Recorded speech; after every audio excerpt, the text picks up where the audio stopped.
I'd like to welcome all members back to the Senate for a busy week. But first, there is something I need to address. Over the last several days, I was called unpatriotic, un-American, and essentially treasonous by a couple of left-wing pundits on the basis of bold-faced lies. I was accused of aiding and abetting the very man I've singled out as an adversary and opposed for nearly 20 years, Vladimir Putin. This was less than 24 hours after the outraged industrial complex was disappointed yet again by Special Counsel Mueller. Partisan Democrats and their media allies were crushed a few months ago when Mueller's report cleared the president of conspiring with Russia during the 2016 campaign. And now their frantic hyping of the special counsel's congressional testimony has fallen flat once again. But the conspiracy theories and reckless accusations had to continue. Too many people had invested too much time in the hysterical echo chamber to simply wind it down and join the rest of us in the real world.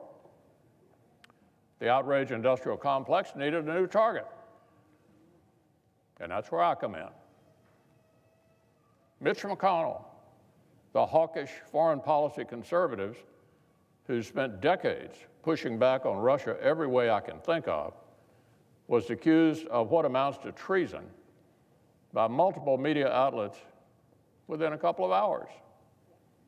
These absurd smears weren't thrown out there by anonymous Twitter accounts or fringe bloggers. Oh, no. This modern-day McCarthyism was pushed by big-time outlets. The smear that I am, quote, a Russian asset, ran in the opinion pages of the Washington Post. The accusation that I am, quote, un-American was broadcast on MSNBC. This is the state, Mr. President, of left-wing politics in 2019. It's like an inflationary crisis, but with outrage instead of dollars. These people have worn out the volume knob so badly that they have nothing left but the most unhinged smears.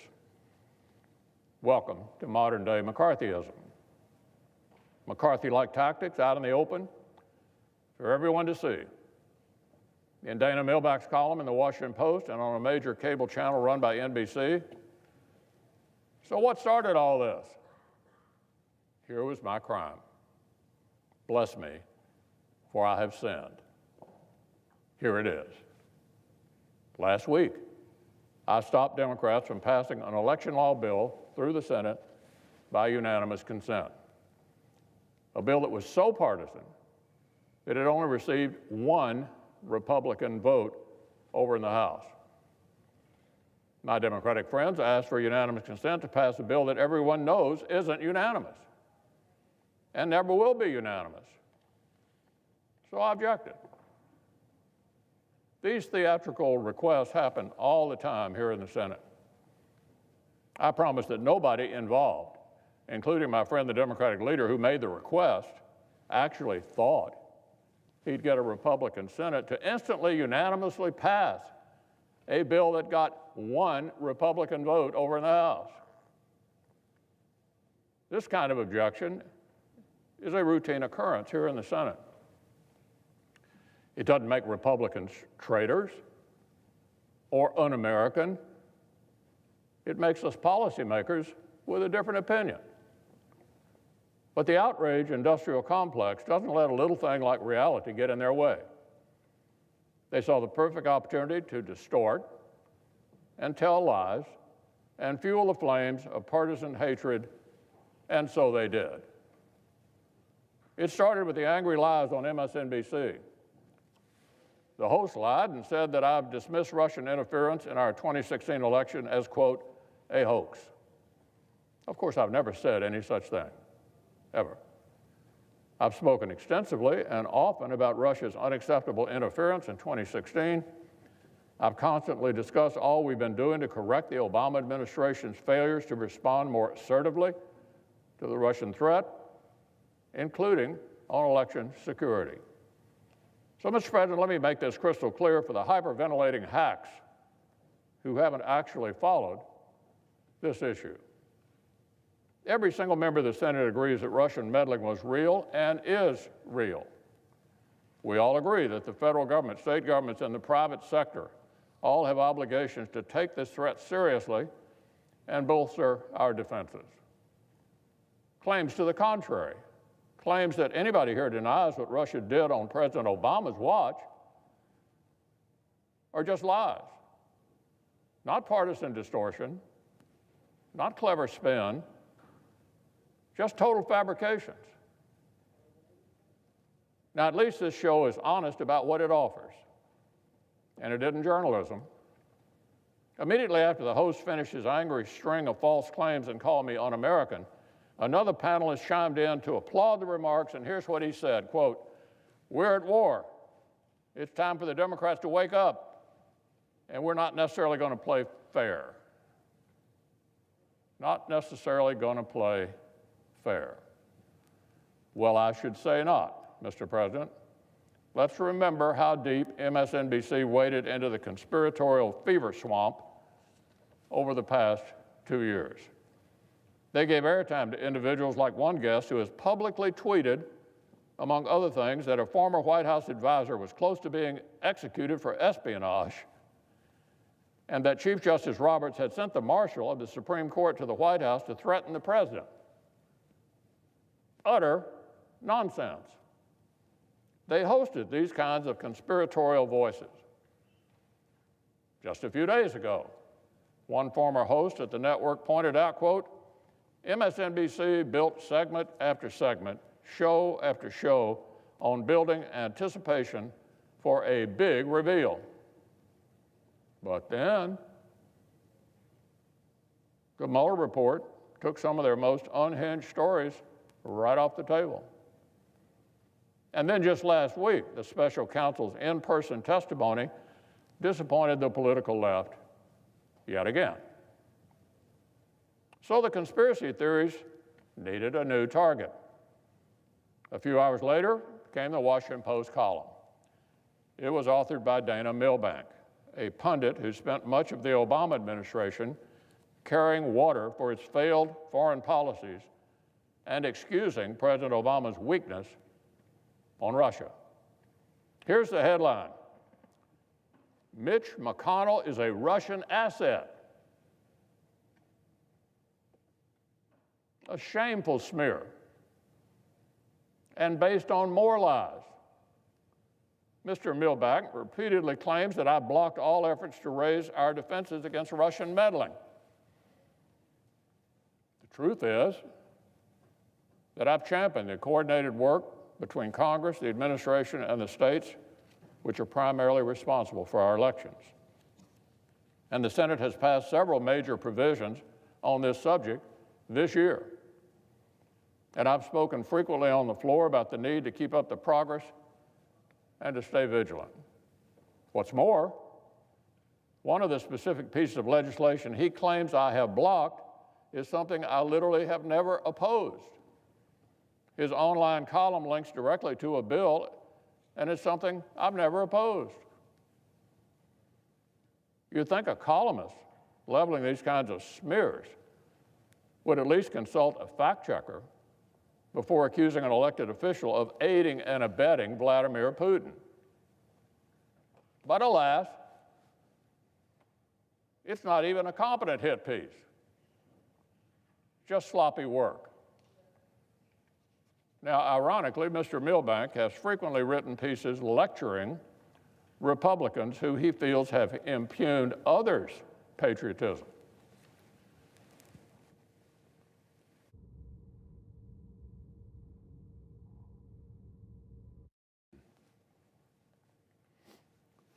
Back in 2013, the same guy wrote a piece insisting that, quote, in America, a political opponent is not the enemy. In 2015, he criticized nutters for questioning the president's patriotism and said that such beyond-the-pale rhetoric had to be thrown out to have a civilized debate. So, Mr. President, you get the picture. When a liberal politician is being criticized, these left-wing pundits become choir boys calling for civility and decency and high-mindedness. But when it's time to smear somebody on the other side, oh, they're delighted to lead the charge. As recently as 2017, this very columnist wrote, quote, "Let's pause to remember, we're all the American people and we all love our country," end quote. As all of our colleagues know, I've spoken at length about Russia's attack on American democracy. I worked to ensure Congress sent hundreds of millions of dollars to the states to improve their defenses, and applauded the whole of government efforts that the administration continues to carry out with states and localities. Good news may not sell any newspapers, boost ratings, or help with Democratic fundraising. But the facts are the facts. And the facts are that this administration has made huge strides, on election security since 2016. They made a noticeable impact in securing the 2018 election and are vigilant and proactive as we head into 2020. A few weeks ago, every senator had the opportunity to attend an all-members classified briefing that I helped organize, detailing the major work that's been underway since 2016. I've been in a lot of classified briefings over the years. It's not exactly common for members to break out in spontaneous applause, let alone bipartisan applause, but that's exactly what happened in that classified briefing. Behind closed doors, Democrats joined Republicans in applauding the progress made since 2016. This administration, thanks in large part to our friend and former colleague, DNI Dan Coates, whom I was very sorry to hear is stepping down, has increased and improved our intelligence collection on these threats. It has built better and more functional relationships with state election authorities. It has enlisted more help from the private sector to identify and counter foreign influence campaigns. It has worked more closely with foreign allies and partners who face similar threats from Russia. It has imposed real costs on Russia for its misdeeds and cut down on the ability of Russian intelligence to operate inside our country. In particular, the Department of Homeland Security has deployed special capabilities in all 50 states for detecting malign cyber activity. It's deployed cybersecurity advisors all across our country. It operates a national cybersecurity and communications integration center and supports an election infrastructure information sharing and analysis center.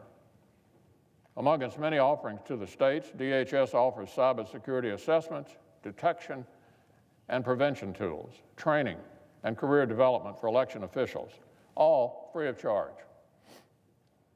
And using the hundreds of millions of dollars Congress sent to the states, which I proudly voted for and supported, the authorities who actually conduct our elections on the front lines have gotten themselves better prepared. This is a long list of significant achievements that my Democratic colleagues applauded and cheered behind closed doors when the administration briefed us a few weeks ago. But in public, in front of the cameras, some of my colleagues quickly pivoted right back into hysterical accusations that only fan the flames of this modern-day McCarthyism. These pundits are lying when they dismiss the work that has been done. They're lying when they insist I have personally blocked actions, which in fact I have championed and the Senate has passed. They are lying when they suggest that either party is against defending our democracy.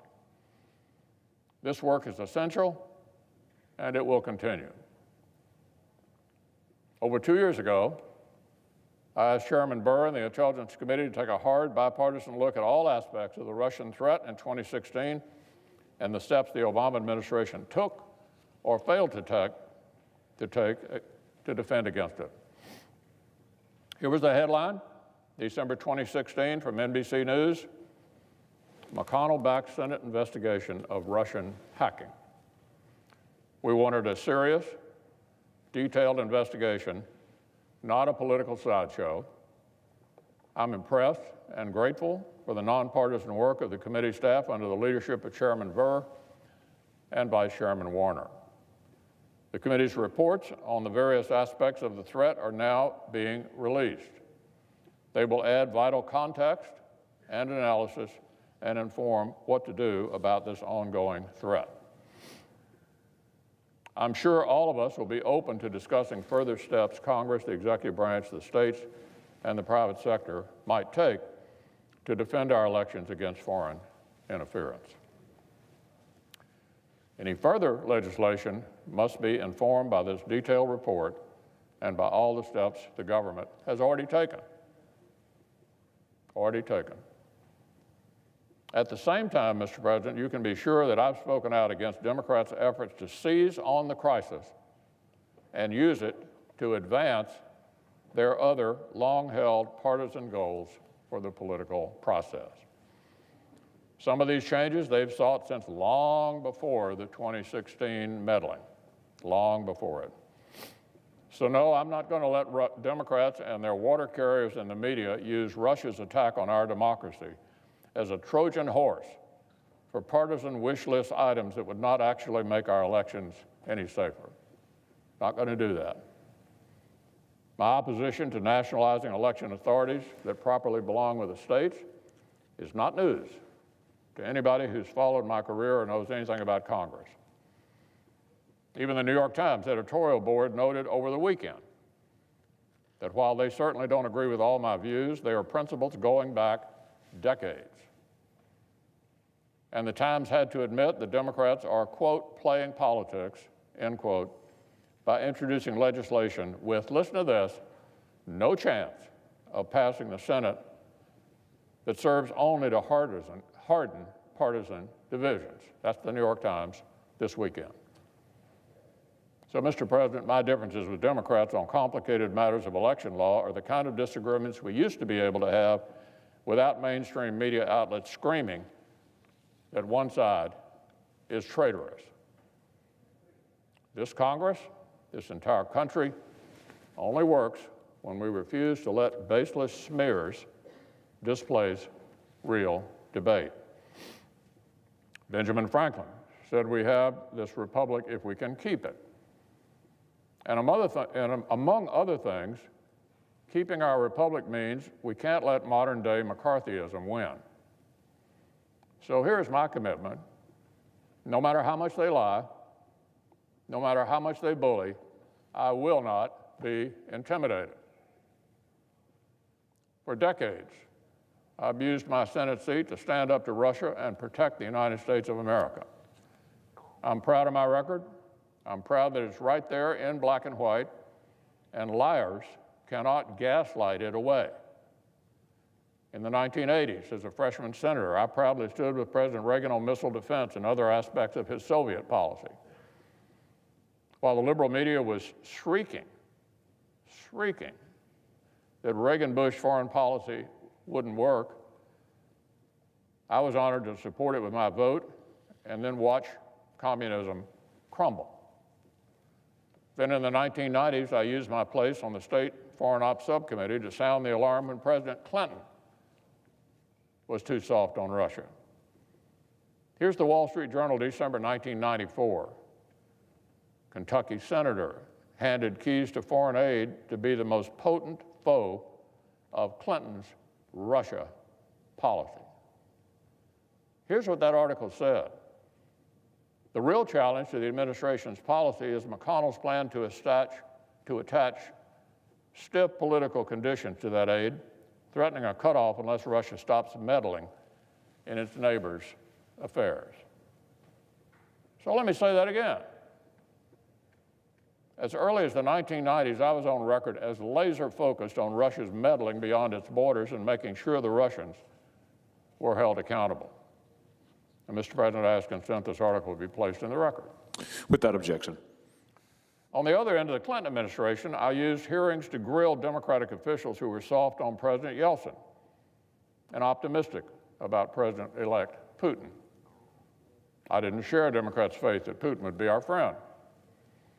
I asked consent that 2 excerpts of my committee statement from April 4, 2000, calling for a tougher stance on Russia's foreign meddling and expressing skepticism about Vladimir Putin, appear at this point. Without objection. Regardless of who is in the White House, regardless of which way the political winds were blowing, I have consistently treated Russia like the threat that it is. Even under a Republican administration, I spoke out when I was afraid the U.S. wasn't doing enough to stop the erosion of democracy and rule of law in Russia. A conference report that I co-authored in December 2003 stated, the managers remain gravely concerned with the deterioration and systematic dismantling of democracy and the rule of law in Russia. We pushed President Bush's administration, a Republican administration, to do more. And of course, I helped lead the charge against the Obama administration's completely feckless Russia policies. President Obama mocked his 2012 opponent for taking Russia too seriously. His administration sought a naive reset with the Kremlin. And for 8 years, I helped lead the charge against that weakness. In 2010, I stood with John McCain and John Kyle to oppose the New START Treaty, a watered-down placeholder for the sort of tough stance we knew was necessary. As Vladimir Putin was building up his missile arsenal, we even had to push President Obama to commit to deploying capable missile defenses to Europe. In 2012, I firmly supported sweeping legislation to authorize heavy sanctions following the killing of Sergei Magnitsky in a Russian prison. The Obama administration flinched and tried to tiptoe around our legislation to avoid messing up their charm offensive, but we backed them into a corner and the president signed the bill into law. In 2014, I and other Republicans constantly pressed President Obama to get tougher on Russia with respect to Putin's aggression in Ukraine. So, Mr. President, I ask consent that the news article dated March 4, 2014, entitled McConnell, Obama's passive foreign policy is a mistake, appear in the record. Without objection. And since 2017, I've continued reminding everyone that Putin is not our friend, that Russia is going to continue trying to meddle, that we need a comprehensive strategy to contest Russian aggression, that alliances like NATO are critical for standing up to our adversaries. So once more, for good measure, Mr. President, I ask consent that the news article dated August 15, 2018, entitled, U.S. Senate Top Republican Likens Russia to Old Soviet Union, be included in the record. Without objection. So, Mr. President, I don't normally take the time to respond to critics in the media when they have no clue what they're talking about. But this modern-day McCarthyism is toxic and damaging because of the way it warps our entire public discourse. Facts matter. Details matter. History matters. And if our nation is losing its ability to debate public policy without screaming about treason, that really matters. In the middle of the 20th century, the original McCarthyism hurt America's strength and diminished our standing in the Cold War by dividing us against ourselves and letting lies, innuendo, and baseless accusations crowd out reasonable politics. The frenetic, politicized witch hunt distracted from legitimate efforts to contest the Soviet Union, including more sober efforts to root out real Soviet agents in our midst. In short, McCarthyism did the Russians work for them.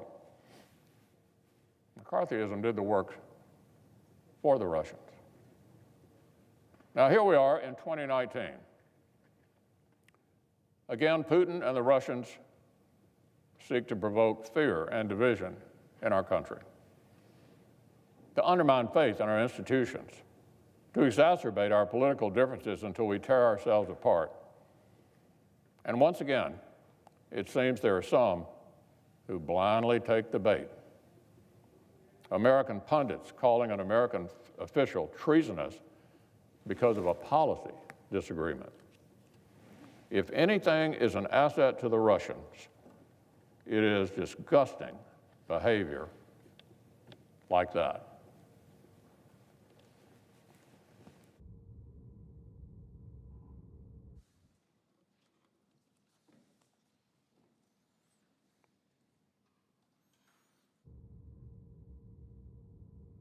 Do we need a quorum?